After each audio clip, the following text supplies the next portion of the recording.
recommending you books based off of oddly specific book tropes. This should be fun. There is a lot to go over, so let's get into this video. First trope we're going over is a romance that unfolds over emails or letters. I couldn't help but think about Yours Truly by Abby Jimenez because this book is literally so good and so cute. It follows Brianna and Jacob. They're both in the medical field. They start off on the wrong foot, but he redeems himself by these letters that he continuously writes Brie, and it's so cute. I also just love Abby Jimenez and the way that she writes characters. She writes them in a way that feels real. This book also has like really good mental health representation. Would recommend. If you haven't already, pick up this book or any other Abby Jimenez books because I love her writing. I love her. Okay, next is Book Lovers by Emily Henry. This is honestly my favorite Emily Henry book. I love it so much. It follows Nora. She's definitely a girl boss. We love her. And then there's Charlie. They both end up starting off on the wrong foot again. They're both in the editor publishing field, I believe. They're in a small town. They keep running into each other. This one has a lot of texting in it. You really get to see like Charlie's personality come through over text. He's funny. He's charming. Nora loves it. Nora loves it. Okay. Again, she is like an auto-buy author for me. I loved the characters, and this book also has a really cute and special relationship between Nora and her sister that I just adore. Oh my gosh, this next book, I need to calm down before I start talking about it, but it's Red, White, and Royal Blue by Casey McQuiston, and this book is just so good. This is a 5-star for me. I loved it that much. It follows Alex, which is the president's son, and it follows Henry, which is the prince's son of England. It's definitely giving forbidden romance. Their relationship unfolds over emails, and the emails are so cute. I remember reading them and I was just smiling while reading them. There's a lot. They communicate a lot through email because obviously they're in different countries. So very good, very fun. I loved this book. There's also a movie, but the book is better. Although I like the movie. The next one is Divine Rivals by Rebecca Ross. Honestly, I can't sum it up better than this. Two young rival journalists find love through a magical connection. They must face the depths of hell in a war between gods to seal their fate forever. Literally, these two characters connect through a magical typewriter. So fun, so whimsical, so just magical. It was a really good read. I have to read the second book. I just remember the ending being crazy. Okay, the next trope we're going over is a fun one. It is When the Dog Plays the Wingman. And there are so many books where dogs are low-key like a main character. Okay, first is The Match by Sarah Adams. This one was definitely one of those heartwarming books. It follows Evie and Jake, and Evie is a service dog trainer who has epilepsy.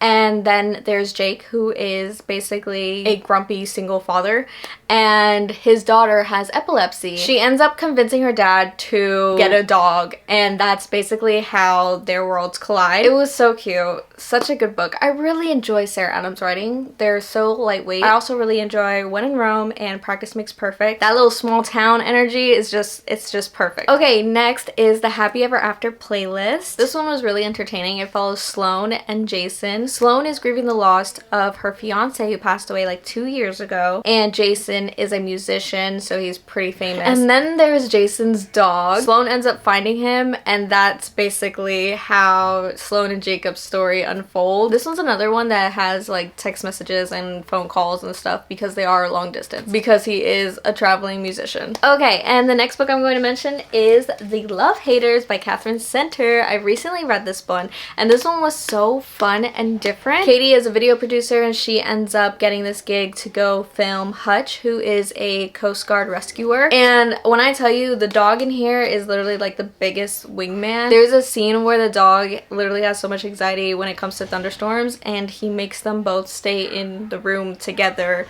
with him. It's so cute. It's a perfect wingman situation. Listen, the dog is literally a main character in this book. Alright, let's keep it rolling. The next oddly specific trope that we are going over are stories where the setting feels like a main character. This one is so fun. I can't wait to talk about these books. Okay, first, The Inheritance Scenes by Jennifer Lynn Barnes. Just so much happens. So much happens. The story follows Avery, and basically her whole life changes when this guy who she doesn't even know passes away and gives her basically all of his inheritance. So she ends up having to move into the Hawthorne mansion where he literally has 3 grandsons and he didn't give any of them his full inheritance. So it's crazy. Everyone's confused. It's a mystery. It's a puzzle. There's riddles. There's puzzles. There's so much gets unlocked. It is definitely super entertaining. Won't keep you bored. And it's also a pretty quick read. And the chapters are super short. So we love that. Okay, next book, Novel Love Story by Ashley Poston. Elsie ends up in her favorite romance novel. Like, doesn't that sound like such a good book? Like, already I have you captivated. Like, it's that good. There were mixed reviews, so I think you just have to read it and see which side you stand on. The town that she's in, it's a small town. It's called Elitor. What is it? Elorton. It's fun. It's cute. Everybody knows everybody. It's so cozy. It's a great read. I enjoyed it. It gives small town. It gives magical. She's literally in a fiction book. How fun. Okay, let's talk about this next book that I love so much, The Pairing by Casey McQuiston. It's basically exes to lovers. It follows Theo and Kit, and they end up going on this European tour together for like 2 weeks. Europe feels like a character, the way it's described. It has so much detail. Like, it is a main character in this book, and I loved it. I loved reading about it, seeing the sights, food they were eating, the wine they were drinking. It was so interesting, such a good read. And they're literally traveling. They're literally going places from like Paris to Barcelona. It's so fun. It's so fun. Okay, the next book where the setting feels like a main character is The Pumpkin Spice Cafe. I just recently read this. And why did the small town bring all the vibes that you need in a fall book? It follows Jeannie, who ends up taking over her aunt's Pumpkin Spice Cafe, and it also follows Logan, which is the local town farmer, and they end up forming this relationship, but they low-key don't want the whole town to know because of just past circumstances. So it's so cozy and it feels like autumn. This is the fall book. It's so fun, so cozy. All right, time for our last trope we're covering, and that is Messiness is the Plot. I cannot wait to go over these books because I love me some drama. A Lot Like Adios by Alexis Daria. This book, oh my goodness. Michelle is very much a businesswoman and Gabe has his own business as well. They end up collaborating.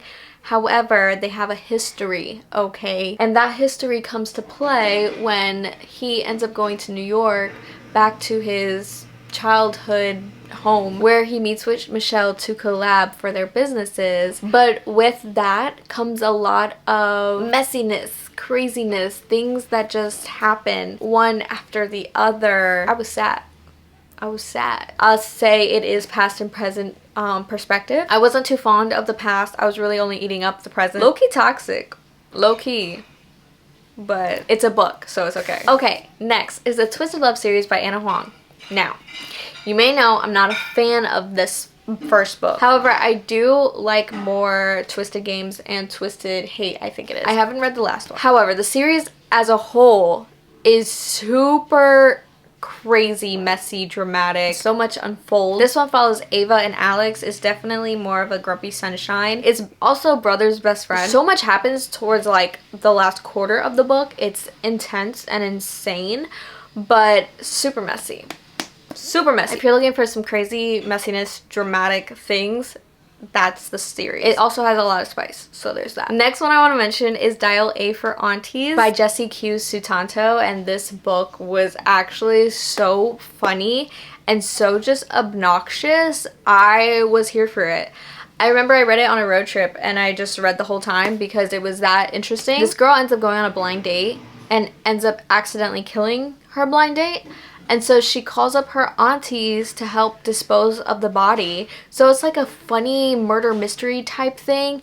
It's actually insane. It's over the top, crazy, super messy. But I was here for it and I ate that book up. I would recommend you get your hands on that book because it was actually, it's also a quick read. And you don't want to put it down because so much is just happening. Next book, Daisy Jones and the Six by Taylor Jenkins Reid. This book was actually so good. It's told like interview style. Daisy Jones and the Six is basically this band from the past, and you get different perspectives by the members of the band and Daisy, and it's a lot. This band went through a lot. I loved every second of it. And then there's also a TV show, and I love that TV show so much. The TV show also has a soundtrack, and I loved the soundtrack. I still listen to it to this day.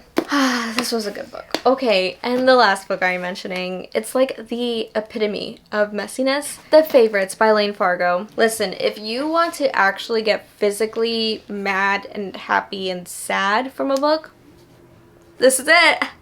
You're welcome. This book is basically a super intense romance between Kat and Heath. They're both figure skaters, but for Kat, figure skating is more like the love of her life, and so it's like an obsession with the sport, which I just love so much. They go through many trials, many tribulations. It's basically their journey of becoming the best that they can be, while also trying to maintain this relationship. It's so much. It's so much. So much happens. It's insane. This is the messiest book I've ever read, and I loved it. So what does that say about me? And that is it for this video. Let me know what you guys think, and if you have any other tropes that you would like me to do book recommendations on, drop them in the comments. I could do a part 2. This was so fun. Let me know if you guys have any other books that fit into any of these tropes that I missed out on. I know there's a bunch. Please give this video a like if you enjoyed. Subscribe so you don't miss out on any future videos of mine, and I will see you all on my next video really soon. Okay, bye!